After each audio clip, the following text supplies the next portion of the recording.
Buenos días, damos un saludo cordial, un saludo fraterno a todos los colegas de la historia que en este momento nos están acompañando a la Asociación Colombiana de Historiadores, desde donde se emite este programa, donde se está generando este proceso de encuentro con la historiografía venezolana. En este caso, la Asociación Colombiana de Historiadores se une al Centro Nacional de Estudios Históricos de Venezuela. Y en este sentido, pues estamos dando continuidad a un proceso que ya se inició, que ha coordinado aquí en Colombia el doctor Josman Barbosa. Entonces, para el día de hoy, vamos a tener dos grandes ponencias, dos grandes invitadas.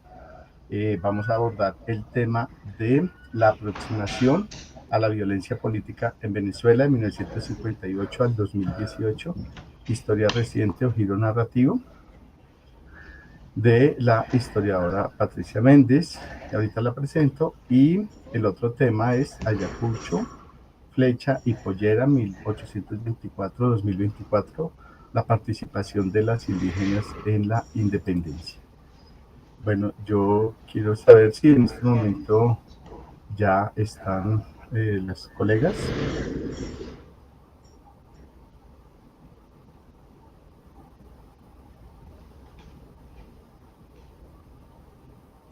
Sí, bueno, muchas gracias. Entonces voy a hacer la presentación. La metodología para hoy está pensada en que tenemos una ponencia, luego yo recojo unas ideas fuerza, para la ponencia la historiadora tendrá en este caso 20 minutos, yo retomo unas ideas y luego presentamos la segunda ponencia. Otra vez se recogen unas ideas, abrimos la conversación al público, preguntas o para ampliación de algunos temas. Y sobre eso, y ya sobre las 9, 10 y media hora colombiana estaríamos terminando. Entonces, lo que habíamos acordado es que iniciaría la doctora Anaías Tatiana Gómez con su ponencia Ayacucho, Flecha y Pollera 1824-2024. Muy importante, la participación de las indígenas en la independencia. Ella es doctora en Historia y magíster en Historia de América Contemporánea. Es máster en Estudios Internacionales y Diplomáticos de la IEG de España. Licenciada en Historia y Educación de la UCB, la Universidad de Caracas, profesora de las cátedras de Historia Contemporánea de Estados Unidos y América Independiente. Y en el posgrado, Crisis de los Estados Nacionales Centroamericanos, producción más reciente, Historia y Migraciones en América Latina, en Claxo, del 2022. Y Simón Bolívar, Pueblos Libres vencen a imperios poderosos, Centro Nacional de Estudios Históricos, y coautora en ese texto en su segunda edición. Entonces, bienvenida, doctora Anaías Tatiana Gómez. Muy buenos días.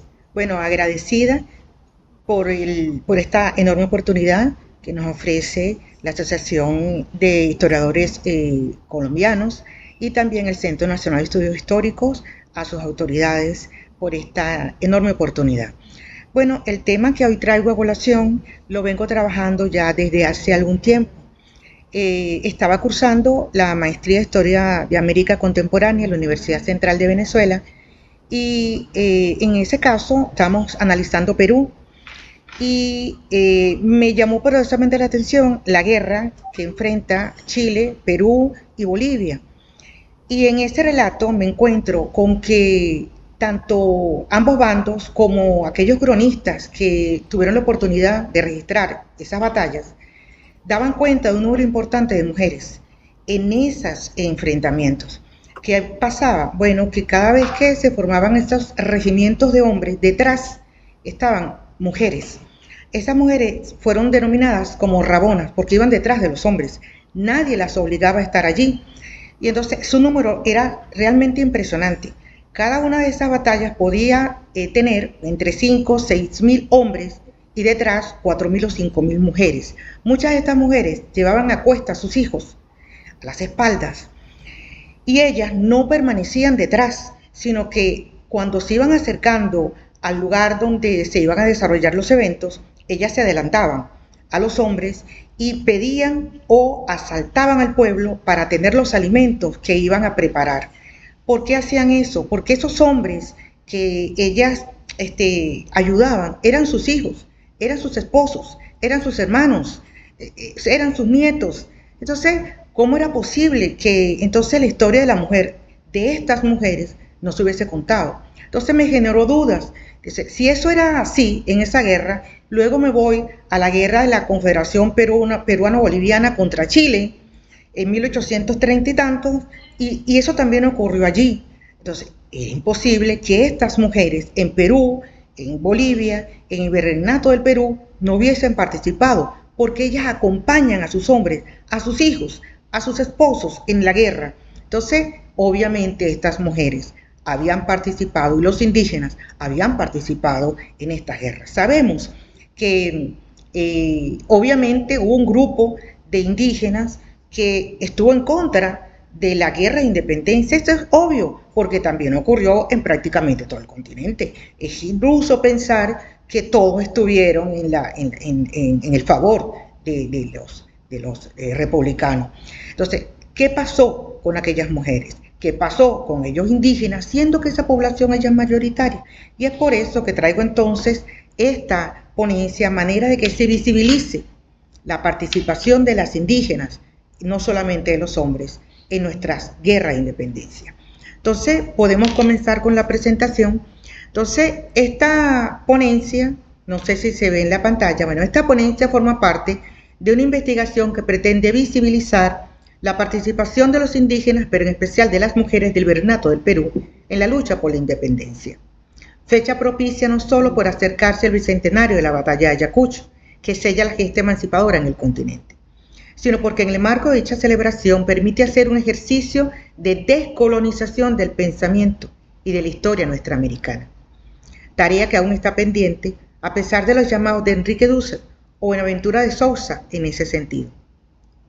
A diferencia de algunos países del continente, como el caso de la provincia de Venezuela, de las Provincias Unidas del Río de la Plata, del Reino de Chile o de la provincia cisplatina, actual República Oriental del Uruguay, por ejemplo, donde la población indígena era minoritaria, en el inmenso territorio que hoy ocupa Perú y Bolivia, la población nativa representaba el 90% de la población. Por lo que, al historiar la batalla de Ayacucho, sin hacer referencia a los indígenas que se apoyaron la causa republicana, que sí estuvieron allí, que sí hicieron presencia, es presentar una historia inconclusa. ¿Podemos pasar, por favor? Es bien conocido que en el proceso de formación de los estados nacionales de nuestro continente, una vez alcanzada la independencia, la élite criolla que asume el mando y la tarea de conformar las instituciones del Estado, pero también de definir la identidad nacional, como afirmara en su momento el historiador venezolano Mario Briceño Iragorri, averiguar qué somos, qué nos diferencia de los otros. Y en esa búsqueda, tanto los primeros historiadores románticos como los positivistas se cuidaron de incorporar al indígena y mucho menos a la mujer como parte integrante, como un sujeto activo de esa conformación del Estado-Nación. En el caso de lo que sería Venezuela, la ausencia del indígena como protagonista de la historia oficial suele justificarse, entre otras razones, por su menguado número o por su participación en un bando o en el otro. Una justificación irrelevante, pueril e injusta, ya que esa práctica era habitual entre los grupos sociales. Ya nos lo recordó el historiador venezolano Vallenilla Lanz hace más de 100 años, que esa fue una guerra civil de los unos contra los otros, y allí no solo estaba hablando de los criollos, no solo estaba hablando de los indígenas.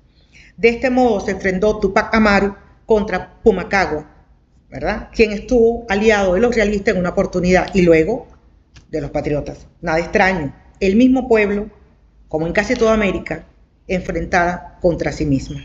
Por favor, podemos pasar. En el caso de lo que sería más tarde Venezuela, ya Alejandro de Humboldt ubicaba a los indígenas en unos 120.000, de los cuales 31.000 estaban repartidos en la provincia de Caracas, Mérida, Maracaibo y la comandancia de Barinas. Población nada comparable en número a los negros, quienes por su rebeldía protagonizaron un número importante de rebeliones, y eso justificó que fuese el negro integrado como un sujeto social en la historia venezolana.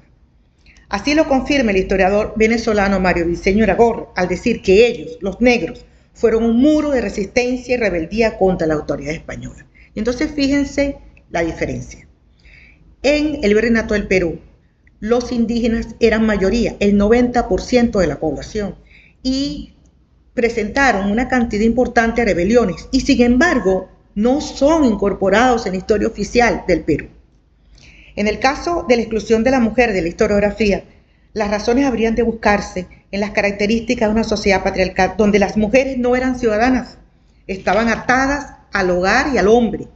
En el caso de las que habitaron el Virreinato del Perú, estaban acostumbradas a acompañar a sus familiares varones o esposos a la guerra, o incluso a liderar revueltas. Poco se menciona que al mismo tiempo que Juan Santos Atahualpa hostigaba a los españoles, allá por el año 1742, Ana de Tarma lideraba un grupo de mujeres contra la corona española. ¿Qué se sabe de Ana de Tarma? Prácticamente nada. Y estaba sola. Es decir, que la mujer no podemos unirla al hombre en estas luchas, porque en este caso y en muchos otros, ellas no necesitaban a los hombres para salir a defender la causa republicana. Para historiadores como Scarlett O'Flynn, en su libro La Gran Rebelión en los Andes, de Tupac Amaru a Tupac Katari, estas manifestaciones fueron la cúspide de un conjunto de levantamientos que se venían protagonizando en el virreinato desde hace al menos una década, donde hasta los párrocos de ascendencia indígena pagaron con su vida el apoyo de estas rebeliones. Y fíjense ustedes que en la presentación de su libro, ella coloca una imagen bastante ilustrativa de un cura párroco de descendencia nativa que fue ahorcado en la propia iglesia. Entonces fíjense que era un indígena. Y entonces nosotros tenemos que valorar esa participación. Así como también las mujeres en general, y no en particular, como el caso heroico de Micaela Bastidas, quien llegó a ser la gobernadora de Tungazuca en 1780, y en ausencia de su marido, convertida en lideresa de esa comarca, con suficiente temple y determinación como para conducir a los hombres y mujeres por igual, según se desprende de la siguiente carta que cito. Puede pasar, por favor. Doy a vuestras mercedes noticia que en breve pasará mi marido a la ciudad del Cusco con la correspondiente guarnición, por lo que es necesario que la gente de vuestras mercedes esté alerta para bajar luego que corra esta noticia. Y si a esto no se avienen vuestras mercedes, prometo acabarlos de plano, como lo he ejecutado con los demás. Tungazuca, diciembre 7 de 1780, doña Micaela Bastidas. Con este llamado logró aglutinar unos 40.000 combatientes para diciembre de ese año, y con ellos inició la marcha hacia el Cusco. El coraje de las mujeres que la acompañaron llevó a historiadores como Leon Campbell a señalar que las mujeres tenían algún tipo de poder para lograr convencer al resto de la población, no solamente a los indígenas. Una vez capturados, junto a 200 más el 22 de abril, Micaela Bastidas, frente a su acusador, se mantiene fiel a la causa. No se queja, no suplica, sabe que su causa es justa. Se le acusa de dar las órdenes más vigorosas y fuertes, y por ello debía pagar con su vida, pero no como mujer. Recibió un castigo propio de un hombre, por lo que Clement Markham, historiando esto, citado por José Bonilla, dice en la revolución de Tupac Amaru, con ella se protagonizó la masculinización del castigo. A ella se le trató como un hombre cuando se le castigó por alzarse en esa rebelión. Puede pasar, por favor. Tampoco se debe olvidar la participación de esta rebelión de Tomás Atito Condemaita, cacica de Acos, cuyo coraje en la lucha llevó a los españoles a afirmar que lo que ella hacía solo era posible por brujería. Estos actos heroicos, el intento de Bartolina Sisa, esposa de Tupac Katari, de intentar sitiar la ciudad de La Paz el 13 de marzo de 1781, hablan de coraje, de valentía, de lucha, de cómo las indígenas se alzaron en armas para defender la patria. La derrota del levantamiento de Katari y Sisa culminó a sangre y fuego por los españoles, con las llamadas caravanas de la muerte, del 1 de octubre de 1783, cuando 75 mujeres y 17 niñas que se habían sublevado con Tupac y Micaela y fueron ordenadas a caminar desde el Cusco hasta el Callao a pie, cerca de 1.400 kilómetros, para ser desterradas a México. Solamente llegaron 15. Estas rebeliones, pase por favor, terminadas de forma violenta por la confluencia de fuerzas criollos y realistas, volverían con más ímpetu en mayo de 1809 en Charcas, que constituye el primer grito independentista en América, y a partir de allí, mediante la conformación de las llamadas republiquetas, que eran espacios administrativos y militares comandados por un líder, en este caso uno de los más relevantes, Juan Antonio Álvarez de Arenales. Pero lo importante es que allí la mayoría de la población era indígena. Entonces, término de las republiquetas usado entonces para referirse al control de un territorio desde el punto de vista militar y administrativo por un caudillo local. En el caso que nos ocupa, estas organizaciones, algunos dicen que 7, otras que 8, tenían el propósito de apoyar militarmente al ejército patriota de las provincias unidas del Río de la Plata, impidiendo el avance de los realistas. De este modo, uno de los líderes militares más estudiados de estas republiquetas, Álvarez de Arenales, registra en sus informes la participación activa de la población nativa, a quien identifica como la gente de arco y flecha. Un recordatorio temprano del accionar de la población nativa en la lucha por la independencia la registra el historiador peruano Jaime Urrutia, pase por favor, en un libro publicado por el gobierno del Perú en el marco de las celebraciones del Bicentenario en el año 2022, titulado Los Caminos de la Libertad, que es un estudio histórico de dicho proceso, donde deja en evidencia varios elementos relevantes: que la región centro-sur era masivamente indígena, que los caminos que conectaban a Puno, Arequipa o Amanco se conectaban con Charcas, epicentro de las republiquetas que apoyaron los avances de San Martín, que era masivamente indígena, que los caminos estaban conectados y obviamente en esa participación fueron apoyados Belgrano y más tarde Rondó por los indígenas. Y en este caso estaban obligados, muchos de estos realistas se quejan de que sus ejércitos estaban conformados